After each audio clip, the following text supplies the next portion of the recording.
बिस्मिल्लाहिर्रहमानिर्रहीम। आज हम मैकेनिक्स ऑफ सॉलिड्स की लेक्चर सीरीज स्टार्ट करने जा रहे हैं। तो सबसे पहले जो है एक चीज़ है मैं बता दूं कि जो मैकेनिक्स ऑफ सॉलिड्स है इसे मैकेनिक्स ऑफ सॉलिड्स भी कहते हैं, मैकेनिक्स ऑफ मटेरियल्स भी कहते हैं और स्ट्रेंथ ऑफ मटेरियल्स भी जो है वो कहते हैं। तो तीनों जो है वो नेम्स दिए जाते हैं इसको। तो ये तीनों इन लेक्चर्स में हम कवर अप करेंगे। तो आज इस लेक्चर सीरीज का फर्स्ट लेक्चर है जो हम डिस्कस करने जा रहे हैं। तो इसकी जो है इस लेक्चर में इंक्लूड्स हैं वो है मैकेनिक्स की डेफिनेशन क्या है, ये हम डिस्कस करेंगे। मैकेनिक्स ऑफ मटेरियल्स, ये सॉलिड्स या सॉलिड्स की जो डेफिनेशन है वो क्या है, और मैकेनिकल प्रॉपर्टीज ऑफ मटेरियल्स हम डिस्कस करेंगे वन बाय वन। तो ये आज का हमारा लेक्चर है जिसमें हम मेनली जो है वो फोकस करेंगे। तो सबसे पहले हम स्टार्ट करते हैं साइंस और मैकेनिक्स में क्या डिफरेंस है।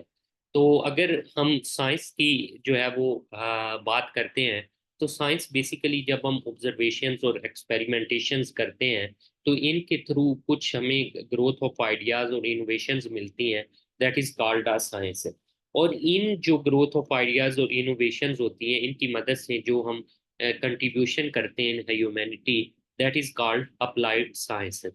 जब हम मैकेनिक्स की बात करते हैं तो मैकेनिक्स में जब भी कोई फोर्स और उसका का कहीं पे भी एप्लीकेशन हम करते हैं तो उससे जो इफेक्ट प्रोड्यूस होते हैं उनको को जब हम स्टडी करते हैं तो ये मैकेनिक्स में स्टडी करते हैं और ये मैकेनिक्स कहलाती है। Force and application and it's effects जो हम स्टडी करते हैं that is called a mechanics. तो ये डिफरेंस था मैकेनिक्स एंड साइंस में।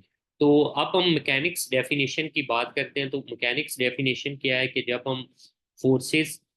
हम किसी भी branch of science which deals with the study of forces and there effects on bodies, कि किसी भी बॉडी पे जब फोर्सेस एक्ट करती हैं आती हैं तो उनकी वजह से जो इफेक्ट प्रोड्यूस होते हैं ये जो हम स्टडी करते हैं दैट इज कॉल्ड मैकेनिक्स। तो मैकेनिक्स ऑफ मटेरियल या मैकेनिक्स ऑफ सॉलिड्स को की जो डेफिनेशन है आरसी हिबलर ने की है। आरसी हिबलर एक सिविल इंजीनियर था। तो उसने जो है पीएचडी की थी मैकेनिक्स ऑफ जो है वो मैकेनिक्स में, अप्लाइड मैकेनिक्स में। तो उसने मैकेनिक्स ऑफ सॉलिड की डेफिनेशन कुछ इस तरह की है कि ब्रांच ऑफ अप्लाइड मैकेनिक्स है that deal with the behaviour of solid bodies subjected to various types of loading. कि जब बॉडीज जो होते हैं वो डिफरेंट टाइप्स की लोडिंग के साथ सब्जेक्ट किए जाते हैं, अटैच किए जाते हैं तो उनका उन पे जो इफेक्ट आता है लोडिंग की वजह से वो जो हम स्टडी करते हैं ये कहलाती है आती है मैकेनिक्स ऑफ सॉलिड या मैकेनिक्स ऑफ मटेरियल्स कहलाती है। इसी तरह जेम्स जेरी एक प्रोफेसर था सिविल का स्टैनफोर्ड यूनिवर्सिटी में। तो इसने जो मैकेनिक्स ऑफ मटेरियल या मैकेनिक्स ऑफ सॉलिड को डिफाइन किया है, इसने कहा है कि जो internal effects of stress and strain in a solid body के that is subjected to an external loading, कि जब किसी भी बॉडी को एक्सटर्नल लोडिंग के साथ हम अटैच करते हैं तो जो internal effects in the form of stress and strain produce होते हैं तो वो जो है स्टडी किए जाते हैं तो उसको मैकेनिक्स ऑफ मटेरियल कहते हैं। लेट्स सपोज ये एक बॉडी है, एरिया ए है जिसका। तो अगर इस पे ये फोर्स जो है वो लग रही है एफ, तो जब ये फोर्स एफ इधर लगेगी इस एरिए पे तो फोर्स की वजह से क्या प्रोड्यूस होगा, स्ट्रेस प्रोड्यूस होगी। स्ट्रेस क्या है, इंटरनल इफेक्ट्स है। इसी तरह जब फोर्स एक्ट करेगी तो डायमेंशन या एरिया भी चेंज होगा। तो अगर हम स्ट्रेन तो स्ट्रेन भी प्रोड्यूस होगी। तो इंटरनल इफेक्ट्स क्या है, फोर्स की वजह जो बॉडी है उस पे फोर्स एक्ट करने की वजह पे से स्ट्रेस और स्ट्रेन प्रोड्यूस हो। तो जो इफेक्ट्स फोर्स की वजह से हुआ ये स्ट्रेस और स्ट्रेन हुआ। तो ये जो इंटरनल इफेक्ट्स हम स्टडी करते हैं ये जिस ब्रांच में हम स्टडी करते हैं उसको मैकेनिक्स ऑफ मटेरियल या मैकेनिक्स ऑफ सॉलिड कहते हैं। तो ये डेफिनेशन थी जो हमने स्टडी की है। ये टू रेफरेंसेस भी हैं, आरसी हिपलर और जेम्स जेरी, इन दोनों ने अपनी बुक्स में, जो आरसी हिपलर ने mechanics of solid mechanics of material की बुक है उसमें ये डिफाइन किया है इसको। इसी तरह जेम्स जेरी ने मैकेनिक्स ऑफ मटेरियल में ये जो है डेफिनेशन जो है वो लिखी है। तो ये थी मैकेनिक्स ऑफ सॉलिड्स। उसके बाद जो है मैकेनिक ब्रांचेस क्या हैं, वह 3 ब्रांचेस है। इंजीनियरिंग मैकेनिक्स है, मैकेनिक्स ऑफ सॉलिड्स है, फ्लूइड मैकेनिक्स है। अब इंजीनियरिंग मैकेनिक्स जो होती है वो हम फर्स्ट पहले पढ़ते हैं। तो इंजीनियरिंग मैकेनिक्स क्या है कि ये जो है ये एक ब्रांच ऑफ जो है वो ब्रांच ऑफ साइंस है जिसमें हम रिजिड बॉडीज को डिस्कस करते हैं। रिजिड बॉडीज पे जब फोर्सेस एक्ट करती हैं तो जो इफेक्ट्स प्रोड्यूस होते हैं उनको जो अब हम स्टडी करते हैं तो वो हम इंजीनियरिंग मैकेनिक्स में डील करते हैं। इसमें डिस्प्लेसमेंट, वेलोसिटी, एक्सेलरेशन वगैरह आ जाता है। तो इसी तरह जो मैकेनिक्स ऑफ सॉलिड है इसमें हम जो फोर्सेस जब डिफॉर्मेबल बॉडीज पे एक्ट करती हैं तो जब जो इफेक्ट्स, स्ट्रेस और स्ट्रेन प्रोड्यूस होते हैं वो हम स्टडी करते हैं। तो हमारा फोकस इसमें है मैकेनिक्स ऑफ सॉलिड्स और मैकेनिक्स ऑफ मटेरियल पे। तो इसी तरह फ्लूइड मैकेनिक्स है, थर्ड ब्रांच है कि इसमें जो फोर्सेस फ्लूइड्स फ्लो पे, यानी कि फ्लूइड्स और उनके फ्लो पे एक्ट करती हैं और इफेक्ट्स प्रोड्यूस करती हैं, जैसे डिफॉर्मेशन है, विस्कोसिटी है, तो उसको हम फ्लूइड मैकेनिक्स कहते हैं। तो हमारा फोकस इस पे है, मैकेनिक्स ऑफ सॉलिड्स पे। तो अब नेक्स्ट है कि प्रिज्मेटिक बार क्या होता है, यह सेक्शन। प्रिज्मेटिक बार सेक्शन ऐसा होता है कि अगर थ्रू आउट द लेंथ किसी भी जो बार है या सेक्शन है उसका क्रॉस सेक्शनल एरिया सेम हो तो वो प्रिज्मेटिक बार होता है। लेट्स सपोज इस मीम में देखें तो थ्रू आउट द लेंथ यहाँ से लेकर यहाँ तक इसकी विड्थ और डेप्थ जो है वो सेम है। जब हम इसको कट करेंगे, ये अगर यहाँ से कट करें, यहाँ से कट करें, अरे, तो ये जो कटिंग पार्ट है इस इनमें देखें कि सब में जो क्रॉस सेक्शनल एरिया सेम है, यानी विड्थ और डेप्थ तीनों में क्या है, सेम है। तो इसको प्रिज्मेटिक बार या सेक्शन बोलते हैं। Why we need to study properties of material, के मटेरियल की प्रॉपर्टीज हम क्यों स्टडी करते हैं। तो इसकी सिंपल सी है कि जैसे मैकेनिक्स ऑफ मटेरियल सब्जेक्ट था, तो अगर हम हिस्ट्री ऑफ आर्किटेक्चर वगैरह पढ़ते हैं तो इससे हमें कंसेप्ट मिलता है कि कैसे पहले मड हाउसेस लोग बनाते थे, फिर आहिस्ता आहिस्ता जो है वो लोग हाई राइज बिल्डिंग्स की तरफ आए। तो जैसे जैसे एडवांसमेंट होती गई, हाई राइज बिल्डिंग की तरफ आए, तो अब उसमें मटेरियल्स को की क्वालिटी भी चाहिए। तो मटेरियल की क्वालिटी के लिए, प्रॉपर डिजाइन के लिए जो है वो मटेरियल प्रॉपर्टीज जो है वो बहुत एसेंशियल जो है वो रोल प्ले करती हैं। तो इसमें इस पिक्चर में देखें कि ये आरसी स्ट्रक्चर था, तो आरसी स्ट्रक्चर में जो है वो फ्रैक्चर आ गया है। तो इसमें अगर बात करें तो जब अर्थ क्वेक आता है, हॉरिजॉन्टल ग्राउंड डिस्प्लेसमेंट होती है, अर्थ क्वेक उसने प्रोड्यूस कर दिया ये फ्रैक्चर। कंक्रीट एक पियर था। तो अगर एक जो डिजाइनर है या इंजीनियर है उसके लिए जरूरी है कि स्टील और कंक्रीट की properties, material properties of the steel and concrete must be determined. And एक इंजीनियर के लिए जरूरी है कि उनकी प्रॉपर्टीज उसे पता होनी चाहिए कि स्टील का यंग्स मॉडुलस क्या है, इसकी इलास्टिक प्रॉपर्टी क्या है, इसकी स्टिफनेस प्रॉपर्टी क्या है। इसी तरह कंक्रीट की प्रॉपर्टीज पता होनी चाहिए, स्ट्रेंथ का पता होना चाहिए, तो वो एक प्रॉपरली डिजाइन जो है वो कर सकता है इस जो हॉरिजॉन्टल ग्राउंड डिस्प्लेसमेंट है उसको रेजिस्ट करने के लिए, ताकि जो किसी भी फेलियर से बचा जा सके। तो ये इसकी इसलिए जो है वो प्रॉपर्टीज और ऑफ मटेरियल्स आर स्टडीड। तो क्लासिफिकेशन करते हैं जब हम प्रॉपर्टीज ऑफ मटेरियल्स की, तो there are 4 types. First one chemical, second one physical, mechanical and dimensional. जब हम फिजिक केमिकल की बात करते हैं तो उसमें composition, oxide, compound, acidity, alkali, weather, corrosion आ जाता है। फिजिकल में density, density, thermal, electrical, acoustic, sound transmission, ये चीजें। जब मैकेनिकल की बात करते हैं तो strength, tension, compression, toughness, elasticity, ये सारी प्रॉपर्टी करीब। तो डायमेंशनल में साइज और जो है वो शेप आता है। तो हमारा जो फोकस है वो है मैकेनिकल प्रॉपर्टीज पे, कि हम स्ट्रेंथ, टेंशन, टफनेस, स्टिफनेस, ये सारी चीजें जो है वो चेक करते हैं। तो फर्दर हम इनको वन बाय वन डिस्कस भी करते हैं। तो सबसे पहले है रेजिलियंस। अब रेजिलियंस की अगर जब बात हम करते हैं तो रेजिलियंस है क्या, इसको सिंपल सी वर्डिंग में कि एक जब जो बॉडी होता है, एक कैपेसिटी होती है किसी भी मटेरियल की एनर्जी एब्जॉर्ब करने की इलास्टिकली।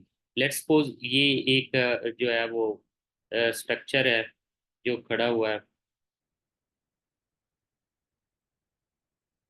तो ये अब जब अर्थ क्विक फोर्स लगी इस पे हॉरिजेंटल लगेगी तो ये कुछ इस तरह जो है वो अपनी डिस्प्लेसमेंट जो है वो देगा। तो ये ओरिजिनल स्ट्रक्चर था तो डिस्प्लेसमेंट हुई।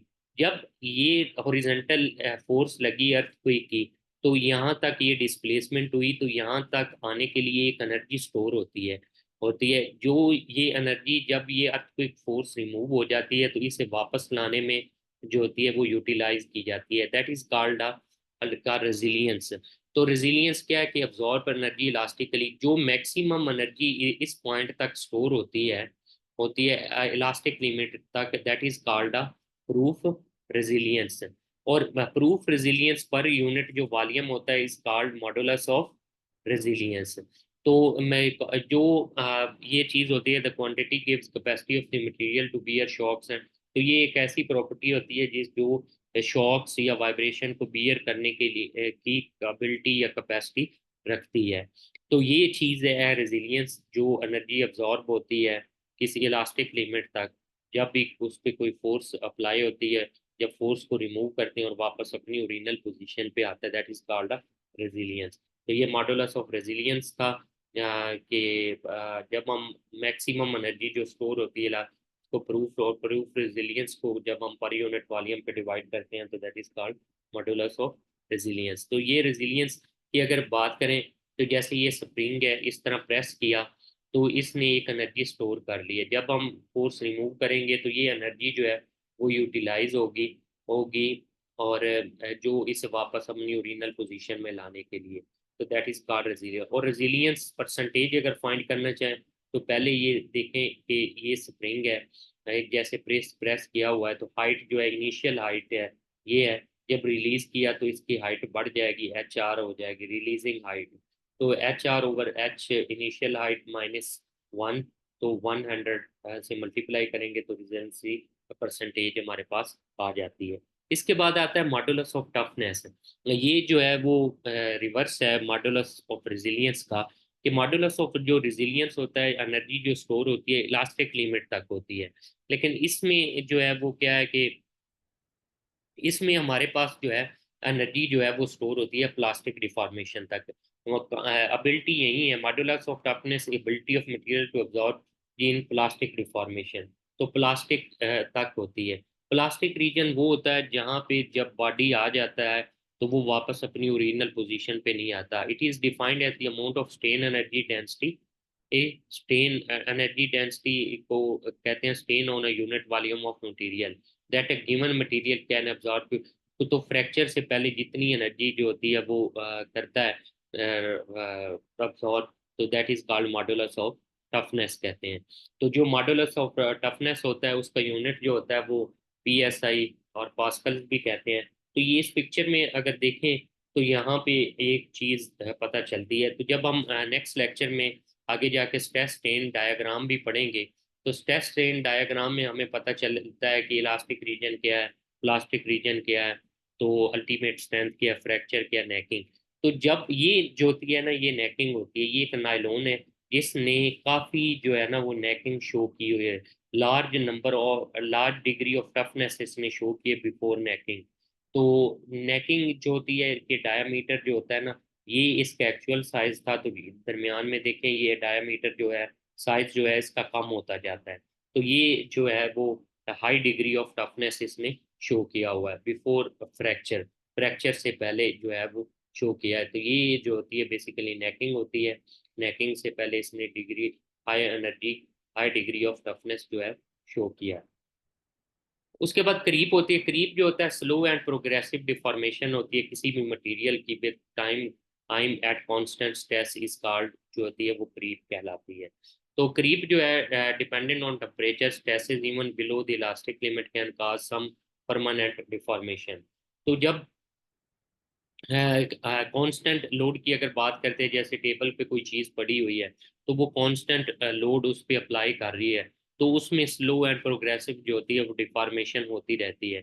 इसी तरह जितना भी स्टैटिक लोड होता है, डेड लोड होता है, तो वो जो होता है कॉन्स्टेंटली जो है slow and progressive deformation produce करता रहता है। तो ये क्रीप कहलाती है। तो mostly defined as time dependent strain occurring under stress. तो ये जैसे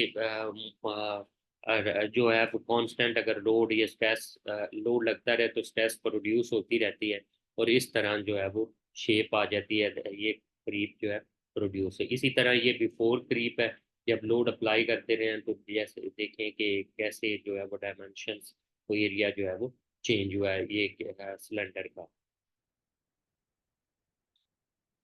उसके बाद फटीग है। फटीग जो होती है phenomena leads to fracture under repeated और फ्लक्चुएटिंग स्ट्रेस, कि जब हम स्ट्रेस या जो होता है लोड जो होता है वो बार बार रिपीट करेंगे तो ये फ्रैक्चर की तरफ लेके जाती है। इसकी सिंपल सी एग्जांपल ये है कि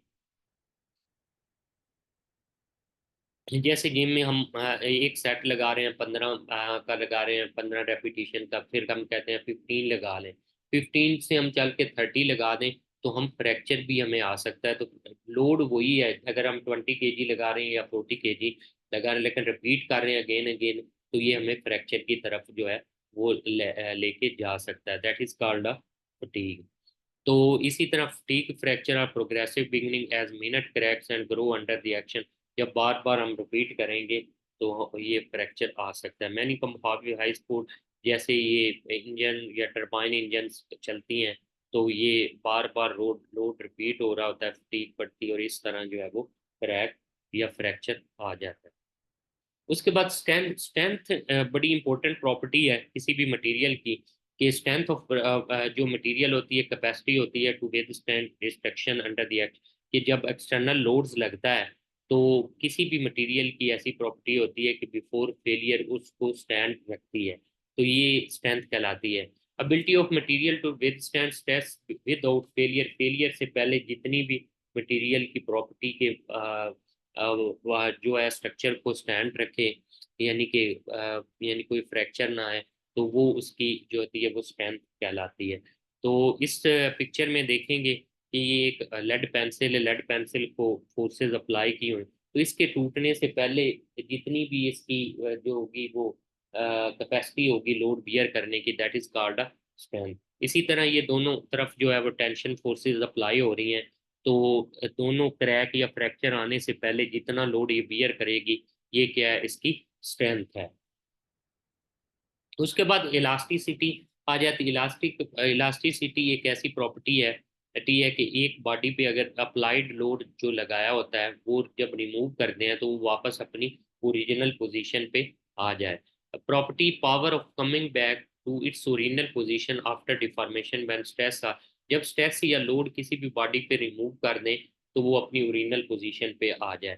तो इसमें देखें फर्स्ट फिगर में ये एक यानी कि बॉडी है, इस पे जब हमने फोर्स अप्लाई की तो ये इस तरह डिस्टर्ब हो गया। जब फोर्स रिमूव कर दी तो ये देखें फर्स्ट और ये वाली पिक्चर जो है वो सेम आ गई, कि अपनी ओरिजिनल जो है वो पोजीशन पे रिटर्न कर गया। तो ये इलास्टिसिटी प्रॉपर्टी है जो यानी कि किसी भी मटेरियल को जब फोर्स अप्लाई करते हैं और रिमूव कर देते हैं तो अपनी ओरिजिनल पोजीशन पे वापस लाने में हेल्प करती है। तो ये इस तरह लीनियर इलास्टिक बनता है। इसमें इलास्टिक मीन्स रिवर्सिबल, के वापस अपनी ओरिजिनल पोजीशन पे ले आए। प्लास्टिसिटी जो है वो इसका इन्वर्स है इलास्टिसिटी का। Plasticity of material is its ability है to undergo some degree of permanent deformation, permanent deformation without, कि फेलियर से पहले ये परमानेंट डिफॉर्मेशन, यानी कि अगर फोर्स रिमूव भी हम कर दें तो ये वापस अपनी ओरिजिनल पोजीशन पे नहीं आता है। ठीक है, इलास्टिक लिमिट एक्सीड करते जाते हैं, it can increase with increase. तो इस पिक्चर में सेम जो है वो देखें, जब फोर्सेस अप्लाई की, जब प्लास्टिक रीजन में चले गए इलास्टिक प्लस, तो यहाँ पे इस पिक्चर और इस पिक्चर में देखेंगे ये तो दोनों में डिफरेंस है। इसलिए कि ये अब फेलियर तो नहीं हुआ, यानी कि कोई फ्रैक्चर नहीं हुआ, लेकिन ये हुआ कि ये जो है परमानेंट डिस्टॉर्शन हो चुकी है, कि ये इनकी जो डिस्टॉर्शन यानी डिस्टरबेंस हो चुकी है, अपनी ओरिजिनल पोजीशन पे वापस नहीं आएंगे। तो ये प्लास्टिसिटी रिवर्स है इलास्टिसिटी का।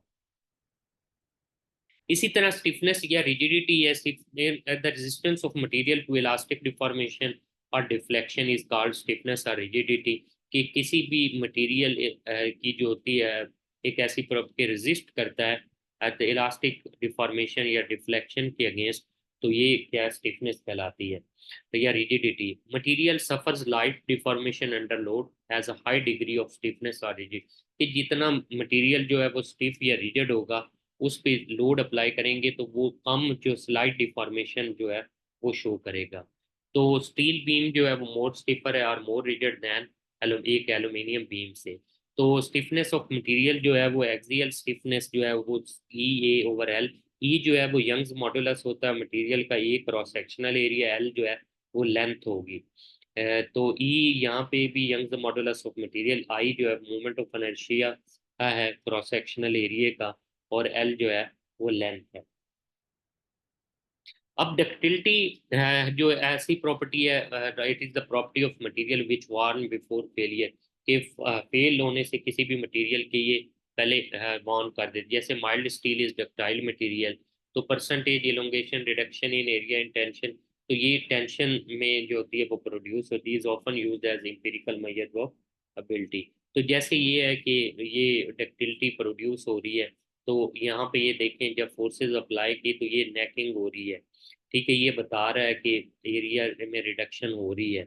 अगर लेट्स सपोज एक शीशे का गिलास हमारे हाथ में पकड़ा हुआ है, वो एकदम गिरे, वो तो नहीं ना इस तरह, यानी कि अपना वो तो टुकड़े टुकड़े हो जाएगा। इसी तरह स्टील को जब हम फेंकते हैं या गिरता है तो वो बेंड पुंड हो जाता है, एरिया रिडक्शन होता है, वो बताता है कि भाई मैं टूट रहा हूँ, इस पे रिपेयरमेंट कर लें, ठीक है। तो ये डक्टिलिटी जो है वो ये प्रॉपर्टी ऑफ मटेरियल है। मेलिएबिलिटी एक प्रॉपर्टी जो है, ऐसी ये प्रॉपर्टी है जिसकी मदद से जो है हम बगैर क्रैक के हॉट या कोल्ड करके वर्किंग मटेरियल को थिन शीट्स में या अपनी मर्जी की जो है वो शेप जो है वो दे सकते हैं। तो ये मेलिएबिलिटी प्रॉपर्टी होती है।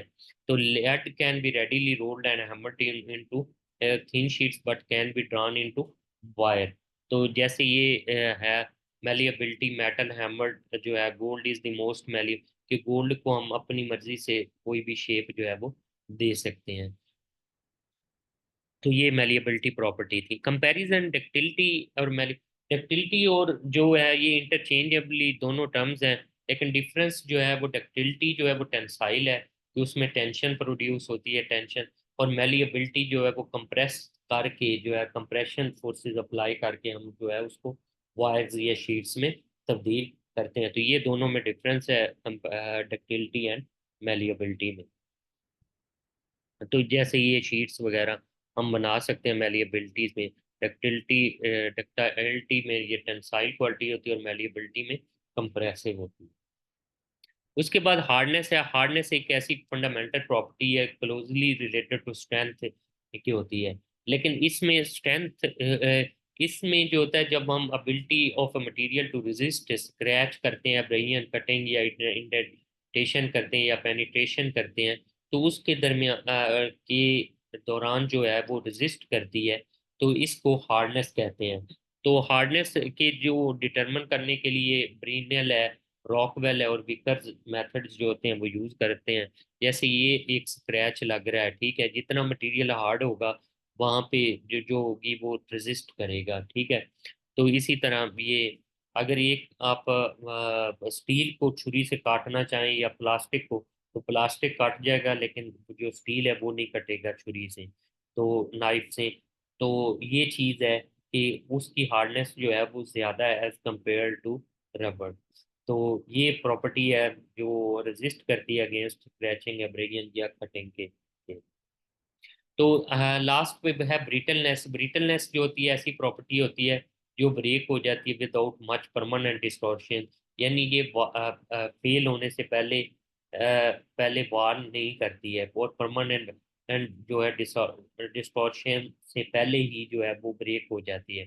तो जो भी नॉन डक्टाइल मटेरियल होगा वो consider to be brittle material. Glass है जैसे कास्ट आयरन है, तो इसमें एग्जांपल में देखें ये एरिया जो है वो ब्रिटल है, ब्रिटल के बाद जो है वो डक्टाइल है, ट्रांजिशन जो है वो टेम्परेचर फेज की अगर बात करें तो इसमें पिक्चर में और क्लियर हो जाएगा कि जब फोर्सेस अप्लाई हुई तो डक्टाइल ने यहाँ पे एरिया रिड्यूस किया है, कि अगर हम इधर छोड़ देंगे तो स्ट्रक्चर सेफ रहेगा लेकिन ये एरिया में रिडक्शन हो।